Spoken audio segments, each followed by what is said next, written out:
Non, non, tu n'as pas de nom. Non, tu n'as pas d'existence. Du coup, moi, je m'étais dit, là, quand les copines, elles m'ont parlé de parler d'IVG, je me suis dit qu'il n'y avait jamais assez d'informations et que la plupart des femmes qui avaient besoin d'avoir une IVG savaient pas comment ça allait se passer, savaient pas quels étaient leurs droits, quels étaient les délais et quels étaient les choix possibles, parce qu'en fait, il y a quand même à plusieurs moments des choix et en fait, souvent, on nous le propose pas. Et donc, plus on a d'informations, plus on peut faire valoir ses droits. Et donc, je voulais refaire un petit point sur le déroulé de l'IVG. Voilà. Donc, on a compris qu'il y avait 2 méthodes pour avorter. Il y a la méthode qui est dite médicamenteuse et puis la méthode qui est dite chirurgicale ou par aspiration. Donc, on a le choix des 2 méthodes en fonction de différents délais. Donc, on peut faire une méthode par médicament, donc un médicament qui arrête la grossesse et un médicament qui déclenche l'expulsion, jusqu'à 9 semaines d'aménorrhée. 9 semaines d'aménorrhée, ça veut dire 9 semaines après le premier jour de tes dernières règles. Alors jusqu'à 7 semaines, on peut le faire en ville, et après de 7 à 9 semaines, on peut le faire à l'hôpital. Donc c'est pareil, c'est par médicament, on est dans une chambre à l'hôpital et l'expulsion se fait à l'hôpital. Quand tu dis en ville, c'est qu'on peut aller voir un autre médecin traitant, par exemple? Tous les médecins traitants le font pas. Okay. En Ariège, par exemple, il n'y a personne qui le propose, il me semble, peut-être une au Fossat, mais je suis même pas sûre. Sinon, on va voir la gynécologue de l'hôpital, mais on prend les médicaments à l'hôpital et ensuite on rentre à la maison. Et l'expulsion, le moment où ça fait un peu mal, c'est à la maison, entouré des gens qui nous plaisent. Souvent, après cette semaine, au lieu de proposer la méthode médicamenteuse à l'hôpital, ils proposent la méthode dite instrumentale, chirurgicale, sans laisser le choix.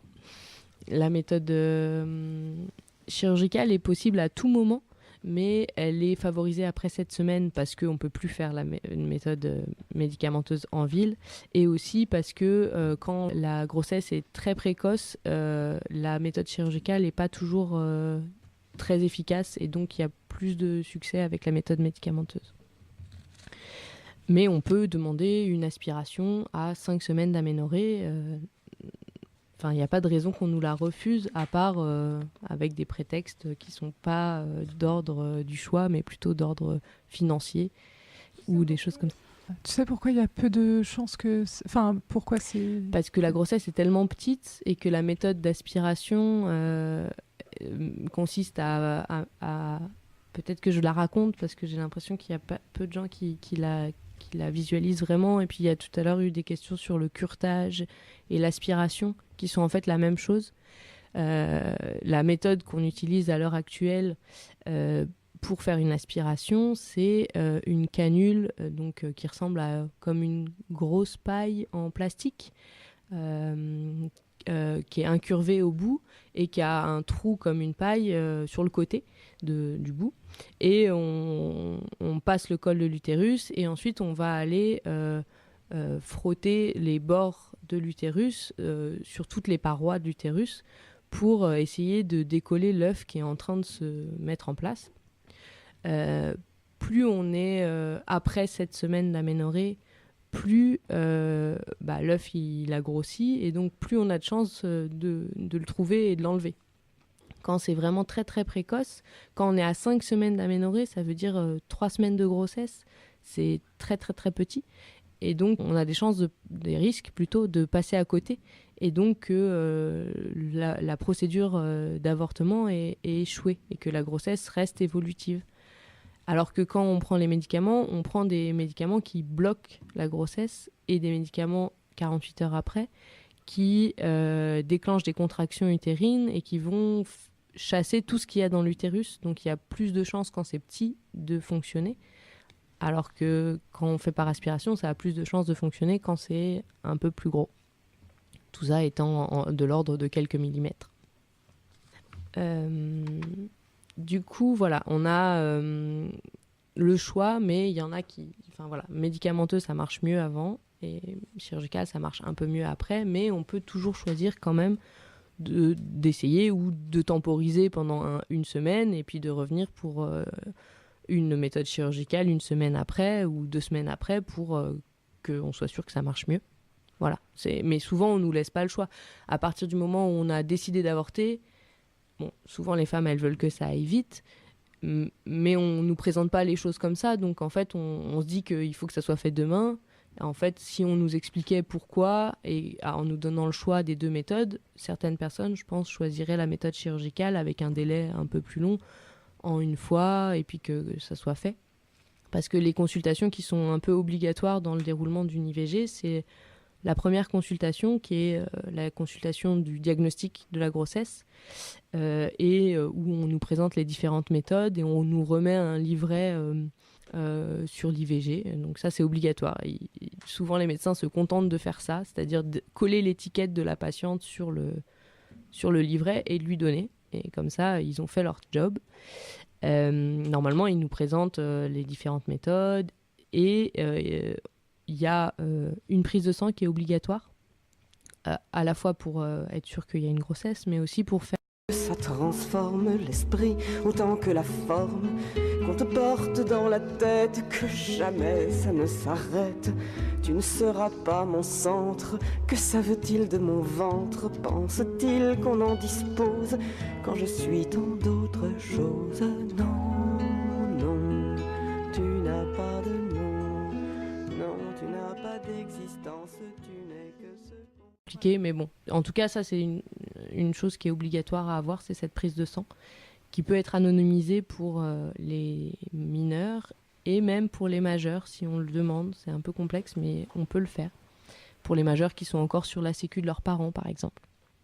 Et on fait une échographie, plus ou moins, à ce moment-là, dans cette première consulte. Sachant qu'il y a certains centres qui commencent à ne plus la faire, et on l'a dit tout à l'heure, c'était pour dater la grossesse et pour vérifier qu'elle est bien dans l'utérus et pas ailleurs. Ensuite, il y a la deuxième consulte qui est, si on a décidé de faire la méthode médicamenteuse, la prise des médicaments qui arrêtent la grossesse. Cette deuxième consulte n'existe pas si on a choisi la méthode chirurgicale, sauf si on est après 12 semaines d'aménorrhée où on va prendre des médicaments pour favoriser l'ouverture du col. Ensuite, il y a la troisième consulte qui est qui est considérée comme l'IVG en lui-même, c'est-à-dire soit l'aspiration, soit la prise des deuxièmes médicaments qui vont expulser la grossesse. Et ensuite, il y a une quatrième consulte qui est fortement recommandée, qui est entre 15 jours et 3 semaines après la troisième consulte, pour vérifier que ça a bien marché. Parce que si ça n'a pas bien marché, il va falloir avoir recours. Si on a fait des médicaments, il va falloir faire une aspiration. Et si on a fait une aspiration, il va falloir refaire une aspiration. Voilà, pour être sûr que la grossesse ne se poursuive pas.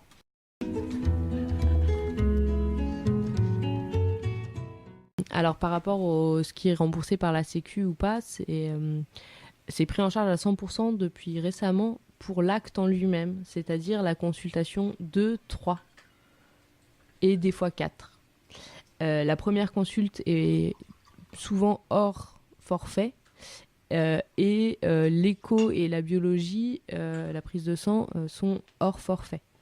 Okay. Donc souvent, quand on est majeur, apparemment ça a changé. Alors maintenant, mais les décrets d'application, ils ont mis du temps à arriver, mais depuis 2016, normalement, tous les examens complémentaires, ils sont remboursés. Donc ça veut dire l'échographie, ça veut dire le groupe sanguin, ça veut dire la prise de sang. Et normalement, toutes les consultations pré- et post-IVG. Alors le problème, c'est que ni la CPAM, donc l'assurance maladie, ni les médecins, ni les hôpitaux ne sont au courant des codes à rentrer pour que ça puisse être remboursé. Donc ça va être encore un petit peu long à ce que ça se mette en place, mais normalement, ça devrait arriver. Ce qui devrait arriver aussi et qui n'est pas toujours appliqué, c'est la semaine de réflexion, le délai de réflexion. Il y a encore beaucoup de médecins qui l'appliquent, c'est-à-dire qui font la première consulte et qui attendent au moins une semaine avant la deuxième consulte. Et ça dépend du bon vouloir des médecins et des centres IVG, voir comment ils sont motivés. Voilà. Après, pour les mineurs, il y a un entretien psychosocial qui est obligatoire et le délai est de 48 heures de façon obligatoire. Il n'y a pas de réduction de ce délai. Et ensuite, qu'est-ce que je voulais...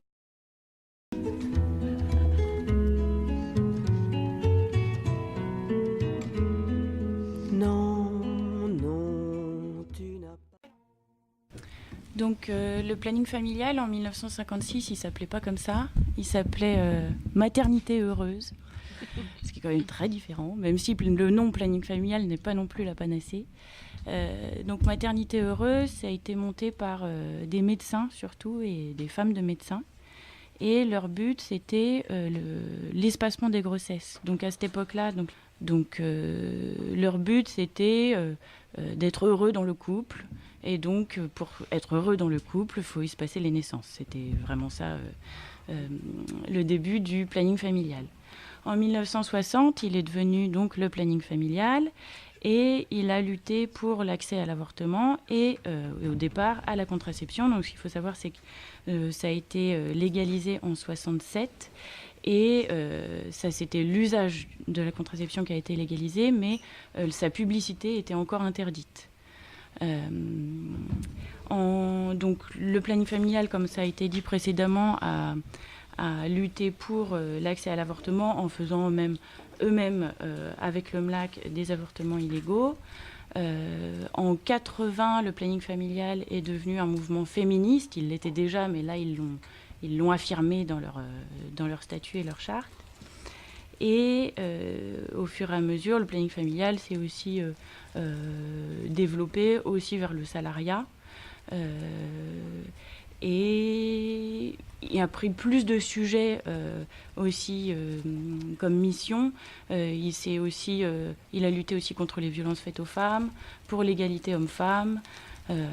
Voilà, il a un peu élargi ces sujets. Aujourd'hui, on confond beaucoup le planning familial avec les centres de planification. En fait, c'est une confusion qui est assez entretenue par l'État. En gros, en 1975, quand l'avortement a été légalisé, l'État a pris exemple sur les centres de planning familial pour créer les centres gérés par l'État qui s'appellent les centres de planification. Donc, ce qu'il faut savoir, c'est que les centres de planification, ils sont financés par les conseils départementaux et qu'ils sont donc adaptés à la politique aussi des départements. Moi, je travaille au planning familial des Yvelines.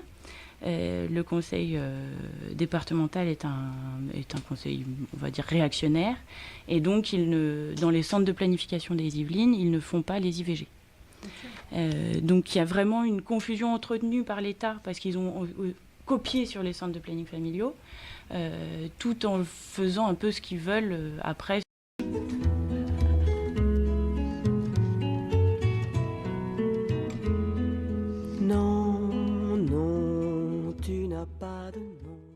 Peut-être concrètement, puisqu'on est en Ariège et que la radio s'appelle La Locale, on peut dire un peu ce que vous faites ici en Ariège ?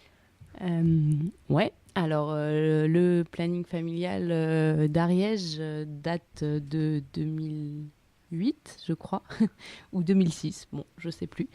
En tout cas, moi j'y suis depuis 2 ans. Et on a des activités un peu variées, on fait pas mal d'interventions en milieu scolaire. Auprès des jeunes, voilà, soit en mixité, soit en non-mixité, sur divers sujets, que ce soit la contraception, mais un peu.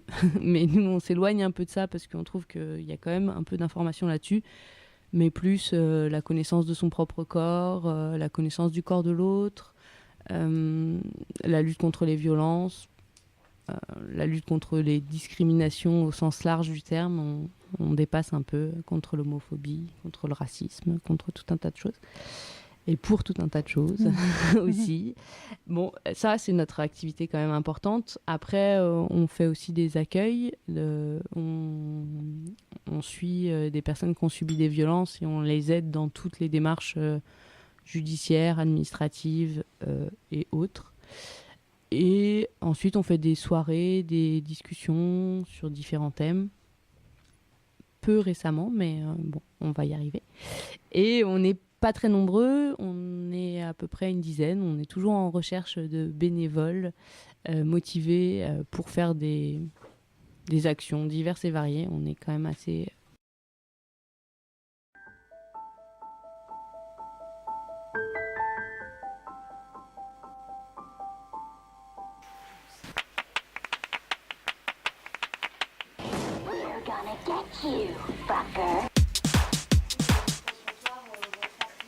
Ta voisine est féministe.